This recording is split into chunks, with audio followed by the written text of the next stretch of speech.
Hello everyone, thank you for joining us in the Easy Composites training. With this training, we're going to be starting from the beginning, assuming that you don't know anything at all about this plugin and assuming that you've never used it. I know some people in here have used it quite a bit, but there's some people who have not used this plugin at all. So if you're more experienced, just be patient. We'll get to some more in-depth topics the further along we go. Before we get started, if you've not yet downloaded the sample files, if you want to follow along during the demonstrations, then you'll want to download the sample files. There is a link in the chat to a zip file, and that's going to include some sample student images, a background, a data file, and a template. And I'll point out right now that the sample images, these are AI generated images. I did that because I didn't feel comfortable distributing images of hundreds of kids to hundreds of people who I don't know around the world and getting angry parents when they find out that their kids' files were floating around the world. So just for liability purposes, we did AI images for this, but it serves the purpose just for training. So the next thing, if you've not installed the plugin yet, you'll need to make sure you download that. And if you go to the Pixnub website, under the downloads, it's the very first download link. Very simple to install. You just double click the CCX file after you've downloaded it. It'll open Creative Cloud. Just click continue and then OK. And it's now installed. And it's given me a lot of messages for all the previous ones I've installed. In any case, we'll go on into Photoshop here. So a couple of things in Photoshop you'll need to do. In the preferences, or as Mac would call them, the settings here, under the general section, make sure the auto show the home screen is unchecked. The plugin will not run if that is checked on. I had to do that because of a bug where this would cause the plugin to just stop. When the home screen would show, it would make the plugin stop running. So the plugin cannot run if that is checked. The second thing I highly recommend doing is under Scratch Disk, getting a separate Scratch Disk. Now, if you don't have one for today's lessons, that's fine. But if you're going to be doing a lot of batching, you'll want one. This plugin uses a lot of smart objects, and Photoshop just uses a lot of scratch disk when editing smart objects, and it won't clear that scratch disk until Photoshop is restarted. So just get an SSD, at least a 1 terabyte. I would say 2 terabyte. They're not very expensive. Then also uncheck your system disk, because even if you have a lot of disk space here on your scratch disk, if your operating system starts running low on disk space because of scratch usage, even if you have 10 terabytes of scratch disk remaining, if your operating system is using scratch disk and it's almost full, it's going to slow down. So uncheck the system drive, check the scratch disk, and then once you do that, you'll have to restart Photoshop before it uses the new scratch disk settings. So to get started, the thing I've seen a lot of people do with this plugin, as well as sports photo automation as well, is because these plugins, or this plugin here, Easy Composites, has the ability to do batch mode and memory mates and yearbook, and you can automate things at a very advanced level. But I see a lot of people want to jump right into that without learning the basics of how the plugin works. So in this training, we're not going to take that route. We're going to discuss these things, but for these first lessons, we're not going to do batch or memory mate or yearbooks. We're just going to build a template one at a time, and we'll discuss what happens when the template builds and just what goes into that, because that's really important knowledge to have. It's a base knowledge you really need. So I'm just going to do a quick demonstration, and you can follow along with me. I'm just going to select the bare minimum items that we need here to create a composite. You'll see it's actually pretty easy. So the first thing we'll do is select the images. And in that training session folder, you'll find some AI sample images. We've got them combined in one folder, and we've got them separated by class. We'll click the by class folder, and let's do this one with Mrs. Jang here. So if you don't want to use a data sheet and you want to make it very simple, you can separate your folder or your images by class into folders, and you can run without a data sheet. You're selecting a folder, you're not selecting an image. You see we cannot select an image here because this is a folder selection window. On Windows, you won't even see the images. On Mac, they'll be kind of grayed out here. We'll just hit open because we're selecting that folder called Jang. And we see that folder selected here. We'll now need to select a template folder. And this plugin is super easy to use if you use the templates that are already pre-made, which is what I suggest doing getting started, because creating templates is the most difficult part. Running this plugin is actually pretty easy. So we'll go to desktop and let's get that template sample here from the training session documents. And you'll need to go all the way down to the folder that's called template files.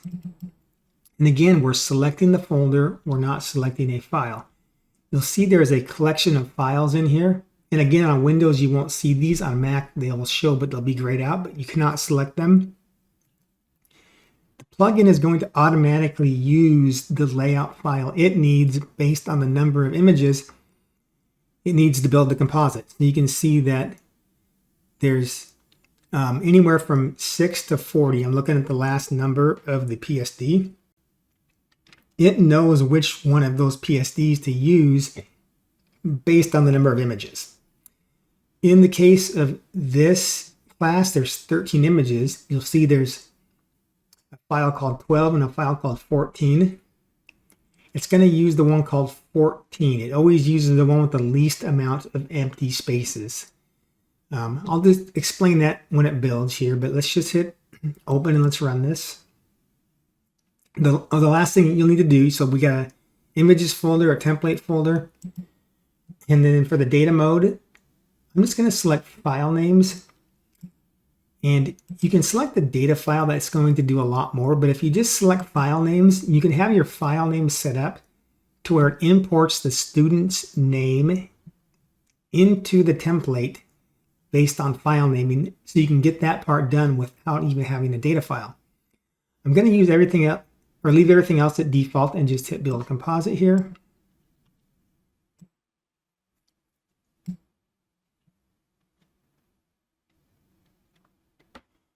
And the time it takes to build this will vary depending on your computer speed. We did this in 13 seconds for 13 images, so pretty fast. By the way, I'm using the very baseline Mac Mini M4 with 16 gigabytes RAM. This is the base $599 model, just in case you're curious. So you don't need a really expensive computer. I will say that Macs will run this a bit faster than most Windows systems, in particular the Apple Silicon, but as long as you have that scratch disk set up, it's going to prevent any problems from running, and speed will vary depending on your computer speed. So once it's built here, in this case, since we didn't use a data file to import the text items here, we would just go in to where the template has those stored, and then we could go in and type in whatever we wanted for a school name, and then type in the rest of it. Just fill out any information. You could edit the template any way you want. And when the template, when it builds it, however your graphics file in the template is set up, it'll bring in all your background options. In the case of this basic template, it's pretty simple. There's just a texture file and some colors. But you can get in and edit these templates and add in your own graphics, your own text layers, your own backgrounds.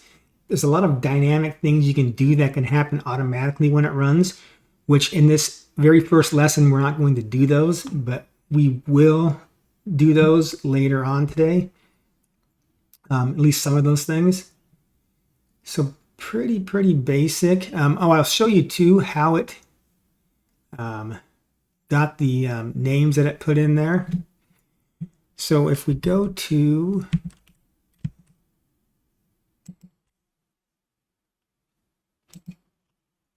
I'm going to go to then those training images here.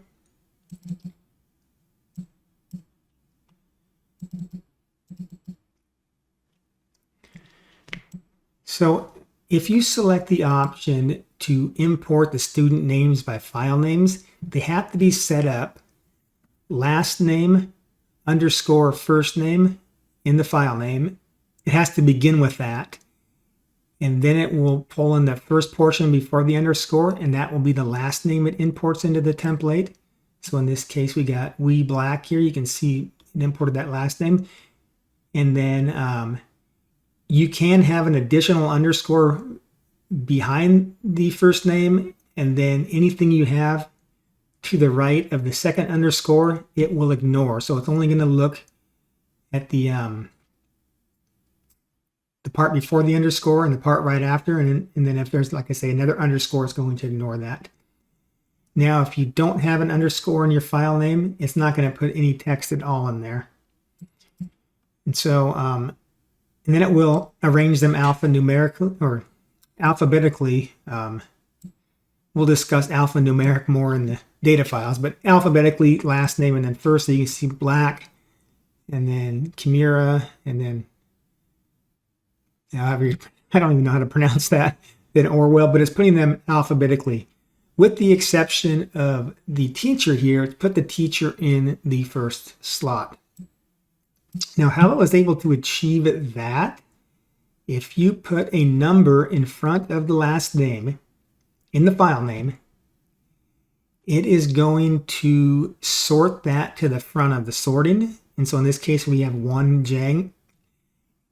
And then it's going to still import the name, but it's going to delete the number. So you don't use an underscore. You just use a number right in front of the name. You can have up to 3 digits in the number, but it's going to sort that to the front. So you could force the teacher to the front spot.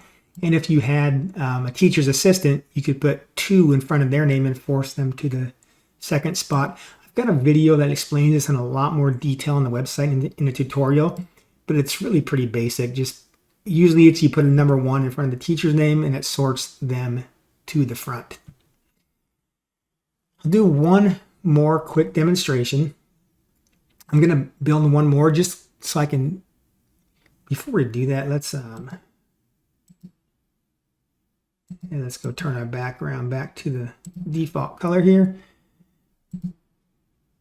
Let me save a copy to my desktop, because if I'm going to build another one, I actually have to close this. So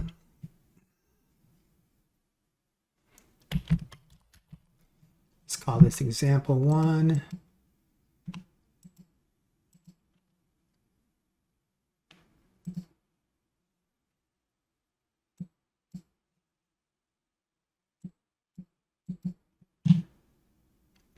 Now, if you're going to build another one, when you do one at a time, you have to close the first one. It has to have all documents closed. And the reason why is because if you had some of your images open that it needs during the process of building, it could mess up the sequencing. So because of that, it was easier just to program it to where everything has to be closed. But I just wanted to show you how easy it is to get a completely different look with a different template without having to do any more work. So I've got another template here. This one is not actually in the free download from today. This is a brand new template that Alyssa just created that, by the way, is half off right now. So you can get it for like $15. It's really cheap, but just do a quick build with this.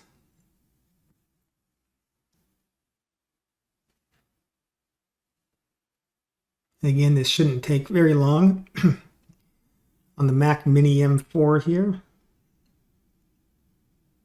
So 14 seconds there.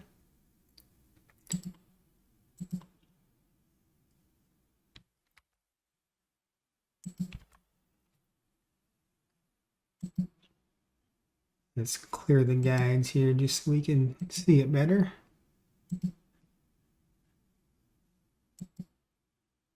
I could have hidden the guides too, but in any case, so you can see the same images I ran twice, completely different layout, completely different graphics.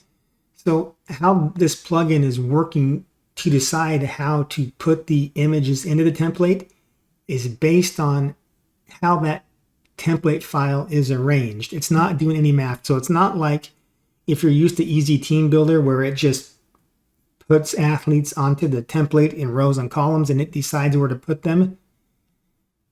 This plugin is not like that. It doesn't decide where the images go. The template designer decides where the images go when the templates are designed. So if you're using pre-designed templates, you don't have to worry about giving it any math like you do in Easy Team Builder. You don't have to feed it any numbers for spacing. It just puts students into slots where those slots are in the template file. So I go to open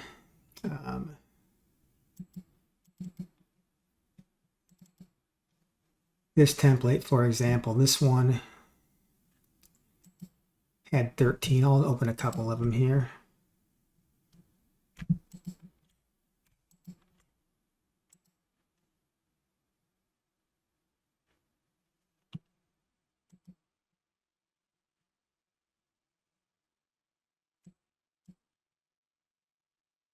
I probably didn't want to do that.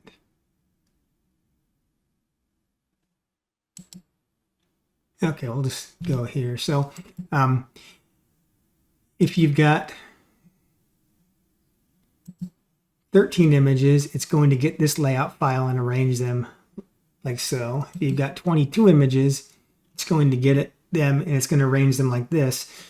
So you can have different templates set up in different ways, and you don't have to tell it what to do in the plugin, I guess was all I was getting at. It's going to know where to put them based on how the template is set up. I think that's about enough for this first lesson. We'll stop here. We'll have some questions and answers. So if you have any questions, go ahead and ask them in the Q&A now. Then I will go into there and we'll see what questions there are, and I can do some demonstration in Photoshop for anything that, if there's a common question with things people don't quite understand, we can discuss further. And then after that, then we can go into the second lesson.